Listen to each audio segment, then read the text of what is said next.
who have been abused themselves and relate to you. Lyle, what do you say to people who write to you? A lot of people that have written were they drew a lot of strength from watching the trial and from seeing Eric and I. And I've gotten mail after the verdict of people discouraged. And I wanted to say to them to not lose hope because of this one case and this one verdict. Very unique situation here, and that this does not mean that if they go get help, people won't believe them, or people will treat them harshly, or they'll be ridiculed. I don't feel they will be. That's not to say do what we did. Don't do what we did, but don't be afraid of getting help. People that want to reach out to social workers for help, but are ashamed or afraid. Do you also get love letters? Yeah, some. You find that strange? It's a strange phenomenon that a lot of love letters come in from people that don't know you at all. Do either one of you have girlfriends? Do either one of you have someone who cares particularly about you now at this point in your life? I do. I have someone who I love very much and is a saint to put up with everything that comes with this. Can you tell us who she is? Yeah, her name is Anna Erickson, and I hope that we can get married. Even though it's a very limited relationship because of where we are, the exchange of love and sharing, it keeps you in touch with yourself and softer, and you know, otherwise you can become very hard and cold in here. Is this someone you knew before prison? No. This is someone who began to write to you and meet you? She wrote me many years ago, but and I've come to know her well, but just someone that I met through the mail. And she wants to marry you? And she does. Eric? No, not at the moment. You're not going to meet a lot in prison, Eric. No, I probably won't. It's hard. Lyle's more able to have that type of relationship. Eric, you know that the prosecutor brought up the fact that you might have been a homosexual, and that this might have caused some of the fury on your father's part. Yes, he did. I didn't hear about girlfriends. They were there. I guess what I just have to say to you is, are you gay? No. No, the prosecutor brought that up because I was sexually molested, and he felt in his own thinking that if I was sodomized by my father, that I must have enjoyed it, and therefore I must be gay, and the people that are gay out there must be sexually molested, or they wouldn't be, is what he felt. And it was upsetting to hear, but I'm not gay, but a lot of gay people write and feel connected to me. A problem at the trial was the gender bias, that because we were dealing with males and in an incest family, that there's sort of perceptions that, well, maybe it was something that he wanted, something that he allowed to happen, that he shouldn't be allowed to feel afraid because he's a male. I really felt that people might have seen this case very differently if it were a sister that I was protecting, or that was involved in this, and not a brother. You know this whole business of abuse excuse, that you were abused by your parents, sexually abused, emotionally abused by this tough, unyielding father. But there are lots of people who are abused sexually in other ways, and they don't kill their parents. And you've been ridiculed for this abuse excuse. What do you say about it? Abuse excuse is a word that Alan Dershowitz made up, not knowing anything about the case. To simplify it to its simplest degree, if a person is raped, man or woman, and she kills the man who raped her, is it an excuse that the reason she killed him is because she was raped? Of course not. I certainly never felt that what I did was justified or right. It was just a question of how wrong was it. That was a big misperception about this case, that it was about justification or excuse. And my brother and I essentially pled guilty. That was very hard for me to hear the ridicule about that, because I really felt that Eric and we could have gone to trial like most people and just sort of, we weren't there, it wasn't Lyle. us, and had that trial. What do you mean? We could have gone to trial, we weren't there? Well, you could go to trial and just say that I was, you know, chipping golf balls at the time and I wasn't there. And Eric and I went to trial and said, we did this. Ah, this is there what were happened. tapes, there were tapes. Tapes became admissible because we said we did it. Lyle and I fought because he felt that telling the world that Dad was a sexual torturer was killing Dad twice, and he did not want to kill Dad twice. And he fought, and he said, I don't want to go up there, I'm not going to take the stand, I'm not going to do it. And then when he did, there was a great outpouring, but there was also people laughing at him, and it was strange. Eric, you were able to tell your psychologist that you had killed your parents, but you were not able to tell your psychologist that your father had abused you? Unless you've been molested, you can't realize how hard it is to tell. Because of shame? Because of shame. The story continues now, the scene being set for murder. Describe your relationship with your father. What words come into your mind? Brutal. Painful. Torturous. And yet I thought that he was the most powerful and brilliant person I had ever met. I was his firstborn son. That was very important to him. And my bond with him was, I thought, strong because we had been through so much together. But it was difficult to see the things that were going on. And Things that were going on, that is, when you learned that he was sexually molesting your brother? he had sexually molested me before I was a teenager. And it was a much different experience than Eric's. Because you were little? Because I was little, I guess. You know, there are some questions that everybody asks, like, why didn't you run away? I wish that I could have. I tried to run away when I was 12, and my father found me.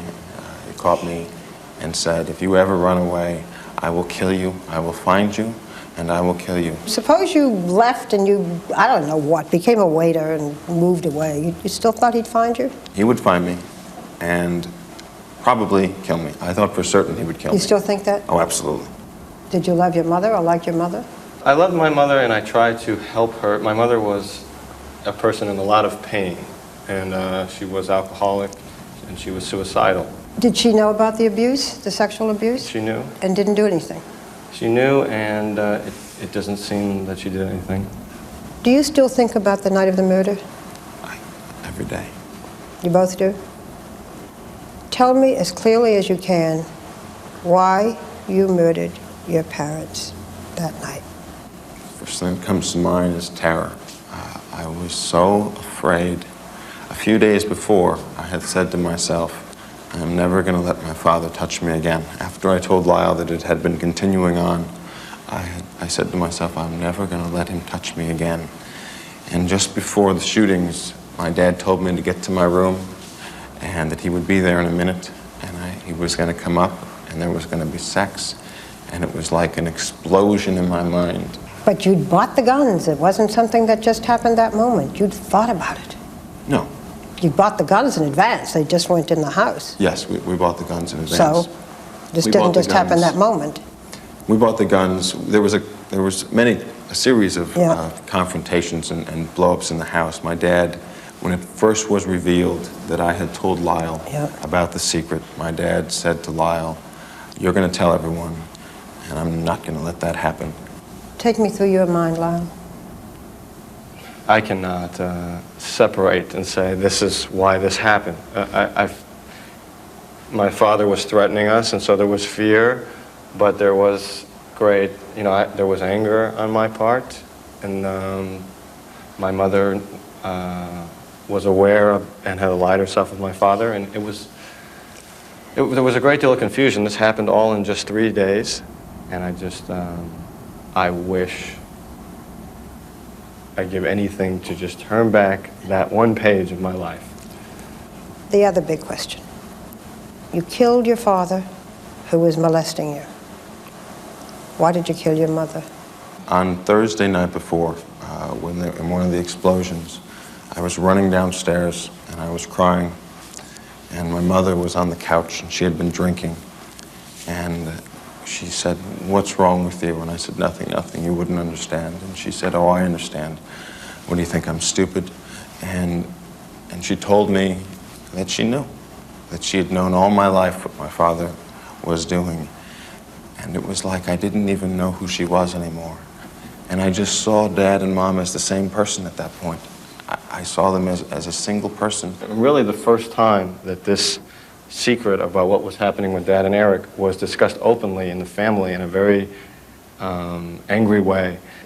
I don't know about Eric, but I completely lost control myself. And in that time, I didn't separate. I knew my mother and my father. It was just adrenaline and fear and anger. I lost control. There is no explanation. But we don't offer one. You had thought about this earlier because you had bought the gun several days before. We knew that this could end, a violent confrontation could occur because my father had threatened my life. You still think your father would have killed you for revealing the secret? You both still feel that? There's no question. Really? I still believe that. I don't believe that he was in the process of killing us that moment, that evening. Yeah. But and I don't think that it might seem, because there are so few cases that come to the public's attention like this, that this has never occurred ever before in the country. And in fact, there are over 200 parricides a year that involve incest families. And so, I felt it completely then, and now I believe that, but I would not shoot my parents now, no matter what. How now would you have resolved it? Now, what, almost 7 years later? What do you think you should have done? I would have never told. I got Lyle into this. I went to him and I said, "Lyle, I can't live anymore with what's going on," and got him involved. He was way to go. They had bought him a condominium. He was going to Princeton. He had all the money. So it's your fault for telling your brother? It's my fault. And I got him involved and said, "I need your help." And 5 days later, my parents were dead. So it's your fault? That's completely my fault. He was suicidal at the time, and it was just a last thing to reach out. And obviously who was going to reach out to. And I decided to confront my father rather than just sort of not say anything and just have Eric and I leave, which if I could go back, that's what I would do. I would just say, "Eric's old enough now, he wants to leave." Have you forgiven yourself? I don't think it's possible. Lyle, are you at any kind of peace? More so than maybe Eric, because at this point, for some reason, well before the verdict, I was resigned to bad things. And I have, I think, found a place where I can look forward and try to have hope and share myself more with people. And Hope of what? hope of living a life that I can be more proud of. How And in prison? you're confined, but there must be, even just in writing, people that need help. If you can help them and convince a single person that has been through our situation that the last thing in the world they should do is act out violently, then you find meaning in your life. If you could say something to your mother and your father, I'm sure you have in your own minds, what would you say? I am so sorry. I forgive them completely for anything they have done to us. If I had one wish, it would be able to have one conversation with them or to change places with them.